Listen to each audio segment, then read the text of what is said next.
Hello friends, welcome to my another video. ഇന്നും ഒരു യാത്രയാണ്. ഗുണ്ടൽപേട്ടയിലെ സൂര്യകാന്തി തോട്ടത്തിലേക്കാണ് ഞങ്ങളുടെ യാത്ര. അതിനു മുമ്പ് നിങ്ങൾ എൻ്റെ വീഡിയോസ് ആദ്യമായിട്ടാണ് കാണുന്നതെങ്കിൽ സബ്സ്ക്രൈബ് ചെയ്ത് സപ്പോർട്ട് ചെയ്യുമല്ലോ. മാനന്തവാടി മുത്തങ്ങ വഴിയാണ് പോയത്. പോകുന്ന വഴിക്ക് തന്നെ ഏലപ്പീടികയിലെ വെള്ളച്ചാട്ടം കണ്ടായിരുന്നു. അതും ആസ്വദിച്ചാണ് ഞങ്ങളുടെ യാത്രയുടെ തുടക്കം. പിന്നെ ഞങ്ങൾ വീട്ടിൽ നിന്ന് ഫുഡൊക്കെ കൊണ്ടുവന്നത് കൊണ്ട് കാറിൽ നിന്ന് മക്കൾക്ക് പാലും കായ് വിളയിച്ചതും ഒക്കെ കൊടുത്തു. അവർ വീട്ടിൽ നിന്ന് വരുമ്പോൾ ഉറക്കത്തിലായിരുന്നു. അതുകൊണ്ട് അതുപോലെ തന്നെ കാറിലേക്ക് എടുത്ത് നമ്മൾ കടത്തുകയായിരുന്നു. ഈ കാർ ബെഡ് വന്നതിന് ശേഷം ഇവരെയും കൂട്ടി യാത്ര പോകാൻ നമ്മൾക്ക് ഭയങ്കര ഇഷ്ടമാണ്. കാരണം ബേക്കിൽ സേഫായി കടത്തുന്നത് പോലെയാണ് ഞങ്ങൾക്ക് ഫീൽ ചെയ്യാറ്. മക്കളിലെ രക്ഷിതാക്കൾ ഇതൊന്ന് ട്രൈ ചെയ്ത് നോക്ക്. നല്ലൊരു സേഫായതുപോലെ തന്നെയാണ്. പിന്നെ ഞങ്ങൾക്ക് വേണ്ടിയുള്ള ബ്രെഡ് നിറച്ചത് കഴിച്ചു. അതിൻ്റെ റെസിപ്പി എൻ്റെ ചാനലിലുണ്ട്. പിന്നെ മക്കളൊക്കെ മങ്കിയെയും നോക്കിയാണ് നല്ല രീതിയിലിരുന്നു. ഹസ്ബൻഡ് വരുമ്പോൾ വീട്ടിൽ നിന്ന് ഭയങ്കരമായി തള്ളിയാണ് കൂട്ടിക്കൊണ്ടുവന്നത്. മുത്തങ്ങ വഴി പോയാൽ ആനയെ കാണാം, കടുവയെ കാണാം, കരടിയെ കാണാമെന്നൊക്കെ. ആന പോയിട്ടൊരു മുയലിനെ വരെ അന്ന് നമ്മൾ കണ്ടിട്ടില്ല. ഒരു ഉറുമ്പിനെ പോലും ഞങ്ങളന്ന് കണ്ടിട്ടില്ല. പിന്നെയും ഇരുട്ടി കൂട്ടുവേ വഴി പോയാൽ മാഞ്ഞെങ്കും സാധാരണ കാണാറുണ്ട്.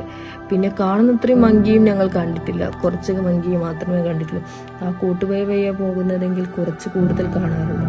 പിന്നെ ഞങ്ങൾ കുറേ വണ്ടി നിർത്തി സ്ഥലം കണ്ടിട്ട് അവിടെ ഞങ്ങളും നിർത്തി നോക്കുമ്പോൾ മല്ലികത്തോട്ടം. ഗുണ്ടൽപേട്ട എത്തുന്നതിന് മുമ്പാണ് ഈ മല്ലികത്തോട്ടം. കുറേ മല്ലികത്തോട്ടം പിന്നെ അതിനുശേഷം ഞങ്ങൾ കണ്ടായിരുന്നു. ഒരാൾക്ക് 25 രൂപയാണ് കയറാൻ. വിചാരിച്ചതുപോലെ നടക്കാനൊന്നും കഴിയുന്നില്ല. ചളിയാണ് ഫുള്ള്. പക്ഷെ നല്ല രസമുണ്ടായിരുന്നു. അവിടെയും ചെറിയ രീതിയിൽ ഒരു സൺഫ്ലവർ ഒക്കെ ഉണ്ടായിരുന്നു. പിന്നെ പച്ചമാങ്ങ ഉപ്പും മുളകൊക്കെ ആക്കി വാങ്ങി അതും കഴിച്ച് പിന്നെ ഞങ്ങൾ ഗുണ്ടൽപേട്ടയിലെ സൂര്യകാന്തി തോട്ടത്തിലേക്ക് എത്തി.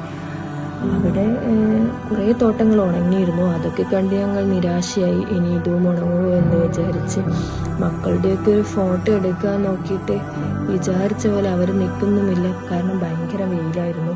ആ വെയിലത്ത് മക്കൾ നിൽക്കുന്നുമില്ല. വിചാരിച്ച പോലെ ഒന്നും കിട്ടിയിട്ടില്ല. പിന്നെ മക്കൾക്കൊക്കെ ഫുഡൊക്കെ കൊടുത്ത്, നമ്മൾ വീട്ടിൽ നിന്ന് കൊണ്ടുവന്ന ഫുഡൊക്കെ കൊടുത്ത് അതിനുശേഷം ഒരു ഹിൽസിലേക്കുള്ള ക്യൂവിലാണ്. ക്യൂ ഒക്കെ കണ്ടിട്ട് ഞങ്ങൾ വിചാരിച്ചു പോവണ്ട മതിയെന്നൊക്കെ. 70 രൂപയാണ്. KSRTC ബസ്സിലാണ്. ഒരു ചുരം കയറി എത്തണം. അങ്ങനെ ഏറ്റവും മേലെ എന്ന് തന്നെ പറയാം. അത്രയും കുറേ ദൂരം ഉണ്ടായിരുന്നു. 70 രൂപ അപ്പ് ആൻഡ് ഡൗണ്. നല്ല വേർത്തായിട്ടുള്ള ഇതാണ്. ആ കോട ഭയങ്കരമായിട്ടുള്ള കോടയാണ്. ആ കോട അത്രയും ഇതിൽ കാണിക്കാൻ കഴിയുന്നില്ല. കോടയും കാറ്റുമൊക്കെയാണ്. ഗുണ്ടൽപേട്ടയിൽ പോയാൽ എല്ലാവരും ഇതും കൂടി വിസിറ്റ് ചെയ്യണമെന്നാണ് ഞാൻ പറയുന്നത്. കാരണം നമുക്ക് വേസ്റ്റായി എന്ന് തോന്നുകയില്ല. എല്ലാവരും സൺഫ്ലവർ ഗാർഡൻ കണ്ട് മടങ്ങുകയാണ് പതിവ്. പക്ഷേ ഈ സ്ഥലം കൂടി ഒന്ന് വിസിറ്റ് ചെയ്യണം. അതിനുശേഷം ഞങ്ങളുടെ